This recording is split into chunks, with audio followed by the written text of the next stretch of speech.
بسم اللہ الرحمن الرحیم۔ قرآن کریم میں اللہ تعالیٰ کا ارشاد ہے، قد افلح من زکاہا وقد خاب من دساہا، یعنی کامیاب ہو گیا وہ شخص جس نے اپنے نفس کا تزکیہ کیا، اور ناکام ہوا وہ شخص جس نے اس کو گندہ کیا، پلیوٹ کر لیا۔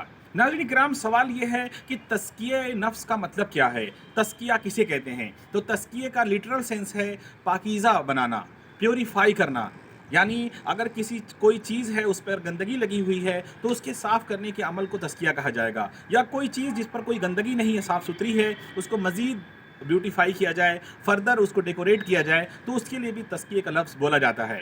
دین اسلام میں تزکیہ کا مطلب ہوتا ہے کہ اپنی معاشرت کو، یعنی اپنی سوسائٹی کو، اپنے کھانے پینے کی چیزوں کو، اپنے لباس کو، اپنے خوراک کو، اور اپنے اخلاق کو، اپنی عقل کو، ان تمام چیزوں کو برائیوں سے اور گندگی سے پاک رکھنا، اس کا نام تزکیہ ہے۔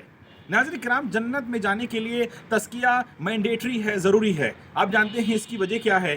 یہ اس لیے ضروری ہے تاکہ آخرت میں یا جنت میں انسان اپنے آپ کو اس قابل بنا سکے کہ وہ اللہ تعالیٰ کا قرب حاصل کر سکے، اللہ تعالیٰ کے پڑوس میں رہنے کے قابل بن سکے۔ آپ دیکھیے کہ اس دنیا میں بہت سی VIP محفلیں ہوتی ہیں جہاں پر جانے کے لیے، داخلے کے لیے کچھ کنڈیشنز ہوتی ہیں۔ اگر کوئی شخص ایسے ہی اٹھ کر کے چلا جائے تو اس کو وہاں پر انٹری نہیں ملتی۔ بالکل اسی طرح اگر کوئی شخص اپنے گناہوں کے ساتھ، اپنی اخلاقی برائیوں کے ساتھ، اپنی مورل گندگیوں کے ساتھ جنت میں جانا چاہے گا تو وہاں کا جو سماج ہوگا وہ اس کو بھی جا کر کے پلیوٹ کر دے گا۔ تو اللہ تعالیٰ نے اسی لیے تزکیہ نفس کو، یعنی اپنے آپ کو ہر لحاظ سے پاکیزہ بنا لینے کے عمل کو ضروری قرار دیا، تاکہ انسان اس قابل ہو جائے، اس لائق ہو جائے کہ وہ اللہ کے پڑوس میں جا کر کے بچ سکے۔ آپ کو بہت شکریہ، جزاک اللہ خیر۔